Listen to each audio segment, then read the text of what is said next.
Selamat datang lagi di Deep Dive kita. Kali ini ada materi menarik nih yang Anda kirim soal sistem kepabean di Indonesia ya. Fokusnya ke pemberitahuan pabean. Kayaknya ini penting banget ya. Sumbernya ini analisis mendalam dari dasar hukum sampai praktek di lapangan. Oke, jadi misi kita sekarang apa nih? Kita mau bedah intisarinya ya. Apa sih pemberitahuan pabean itu sebenarnya? Terus kenapa ini penting buat Anda semua, bahkan yang bukan importir-eksportir? Dan nah ini, gimana perkembangannya di era digital sekarang? Siap ya? Mari kita bongkar. Mulai dari yang paling dasar dulu deh. Pemberitahuan pabean itu apa sih? Kalau simpelnya ini kayak pernyataan resmi gitu ya, yang kita kasih ke Bea Cukai, DJBC itu kalau ada barang masuk atau keluar Indonesia. Betul sekali. Itu pernyataan wajib. Jadi bukan sekedar isi formulir aja, bukan. Ini tuh kewajiban hukum. Ada di Undang-Undang Kepabeanan, jelas. Jadi kita sendiri yang lapor detil barangnya apa, nilainya berapa. Terus hitung sendiri juga bea masuk dan pajak impornya.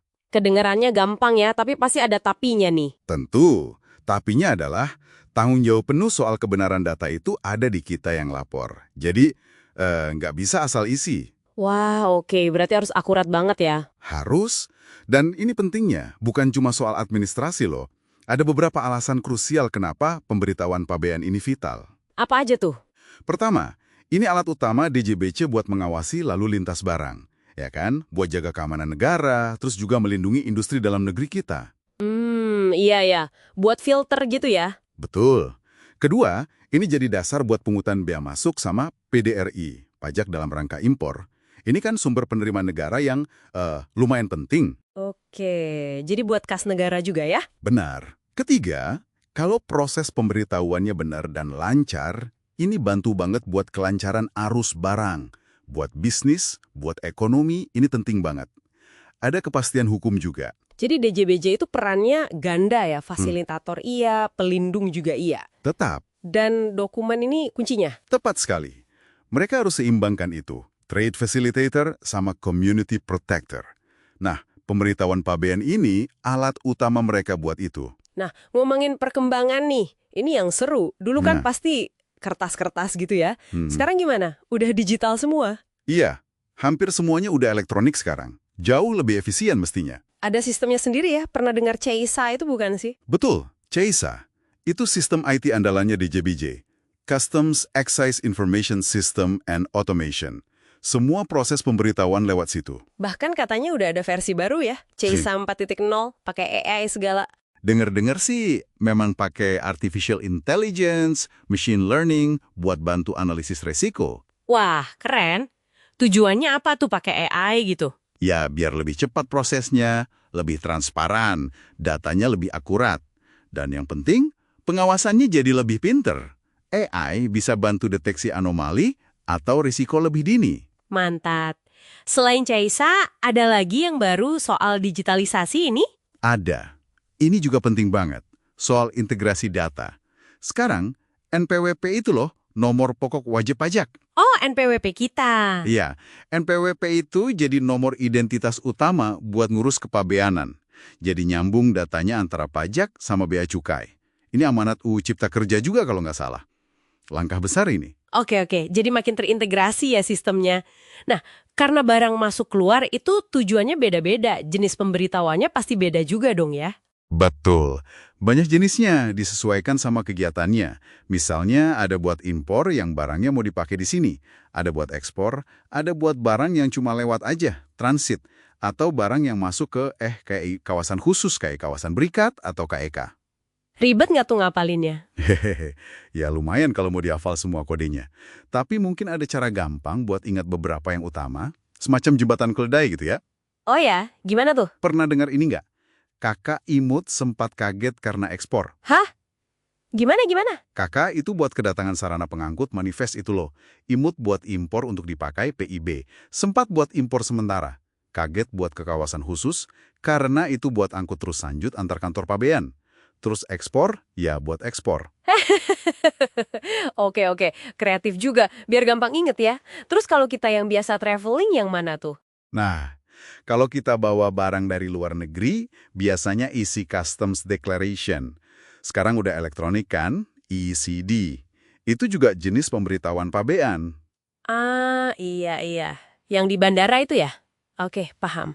Yang penting intinya semua ini harus diisi dengan benar ya. Karena kalau salah, konsekuensinya gimana nih? Serius nggak? Serius. Serius banget. Jangan dianggap remeh deh. Kalau ada kesalahan, apalagi disengaja, risikonya besar. Misalnya, Ada sanksi administrasi, ini biasanya denda. Jumlahnya bisa signifikan banget, bisa 100% sampai 1000% dari kekurangan bea masuk yang seharusnya dibayar. Tergantung seberapa besar selisihnya. Ada aturannya jelas di UU Kepabeanan. wow, 1000%. Gede banget itu. Itu baru denda ya? Ada yang lebih berat lagi? Ada. Kalau sampai terbukti ada unsur kesengajaan, misalnya sengaja beritahu jenis atau jumlah barangnya salah, biar pajaknya kecil, atau masukin barang larangan, Wah, itu gimana? itu bisa masuk ranah pidana. Ancamannya penjara bisa sampai 10 tahun, plus denda miliaran rupiah. Memalsukan dokumen juga pidana. Jadi ini benar-benar harus hati-hati dan jujur. Ngeri juga ya. Terus kalau gitu, siapa yang nanggung jawab akhirnya kalau ada kesalahan? Pemilik barangnya langsung. Pada dasarnya, tanggung jawab utama itu ada di importir atau eksportir. Mereka pemilik barangnya kan? Tapi kan kadang pakai jasa orang lain buat ngurusin. Betul. Mereka bisa kuasakan ke PPJK, Pengusaha Pengurusan Jasa Kepabeanan. Ini badan usaha yang memang ahlinya ngurusin beginian. Terdaftar resmi di DJBC, punya sertifikat juga.